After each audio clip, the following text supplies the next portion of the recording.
God spoke to me about you last night. He said that you are a tower of greatness. You're special. I want to take you around the world with me to see China. I've met presidents, dignitaries, and I want you there with me. I want to help you reach my level of success. I love you, Jamel.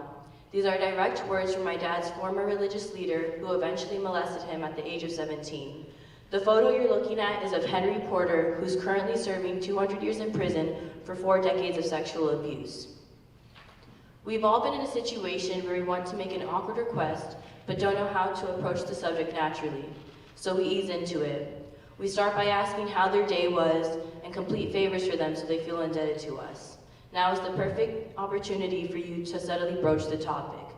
The perfect part of this plan is that your target doesn't even realize they're being manipulated into playing into your hands. That's how the mind of a predator operates. Pedophiles don't outright assault their victim from the first meeting. They carefully plan out their casual touch and off-sounding comments. They're subtle, but it makes sense when it leads up to the assault the victim subconsciously knew was coming. You're shaped like your mother. I can recount several instances my mother's male friends made inappropriate advances towards me from the age of 10. When you're in a situation similar to mine, you're quietly complicit. It's easier to stay silent than rock the boat, especially as a young child who's not in a position of authority. Pedophiles purposefully plan out their sublidities, so if there are people within earshot who are unlikely to call them out, it's played off as a joke. And if you do express discomfort, your emotions are downplayed because they're just joking. Without even realizing it, you're so conditioned to be comfortable in situations where you're being taken advantage of, you don't even realize you're in danger. Although these predators are the main issue regarding this topic, another key factor in why they have access to these young children to begin with is because of enablers. Enablers are the type of people to sweep the situation under the rug or even play a part in giving these abusers more power. For example, Henry Porter's sister pulled my dad aside and told him, "You have favor with the priest." It's easy to dismiss a vague statement like that. However, that's all the confirmation needed to know she was a part of his decades-long abuse. Sexual abuse isn't going to be right in your face. There's hidden monstrosities behind the closed doors when no one's looking. I pulled this text from an open investigation specifically regarding said religious leader. This is between an individual and the detective who interviewed him. He said he would send up the secretary or one of the teachers from the school and say, "I want to see blank downstairs." To reiterate, it's easy to turn a blind eye to a comment like that. However, these pedophiles purposefully surround themselves with people who are willing to stay silent and clearly in this text have a hand in making sure the abuse happens. These people know what's going on, they just choose not to speak up.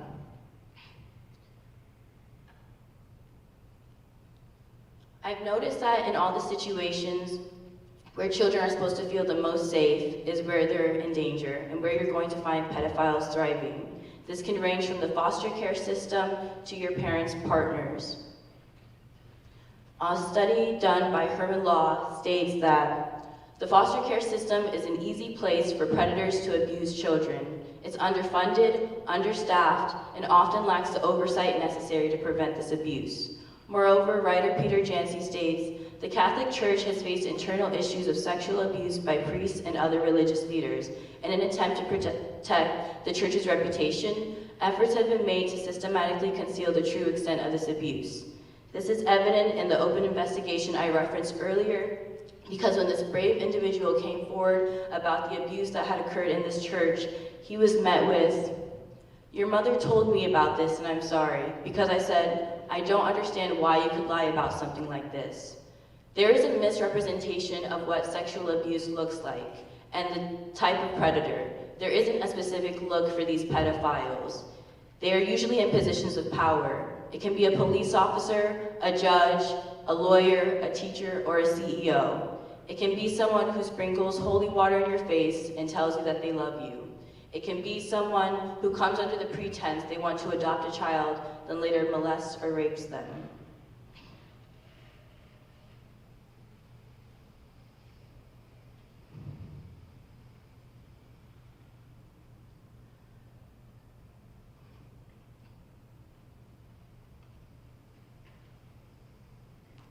Referring back to this open investigation, the individual stated that he noticed that the priest himself could see that he wasn't apt to talk. Even though you seem like the type to be susceptible at first, predators will purposefully check to see how much you will take, and that just depends on how much you decide to accept.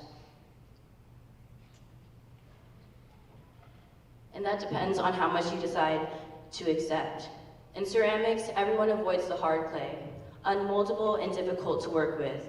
Their obvious first choice is going to be the one that they can easily manipulate and break down. If you're in a vulnerable situation, like the child of a single mother with no father figure, you're considered easy prey. However, once you make it apparent that you won't accept this type of abuse, more oftentimes than not, they back down. 30 years later, when my dad heard that Henry Porter was going to be arrested, he phoned the Sarasota police and the detectives working on the case to give a statement. They responded with, "Wow, so many people are coming out with their stories, and even though you won't testify, your voice is still heard." Another factor I think that's important is to further destigmatize the act of coming out about the fact that you were sexually abused. I think a comment I often hear is, well, their life is over, as if somehow this event in their life defines their past experiences, present life, and future aspirations. I think we all need to come together and realize that once this unfortunate event happens in your life, that even though it will change you, it doesn't become who you are. Thank you.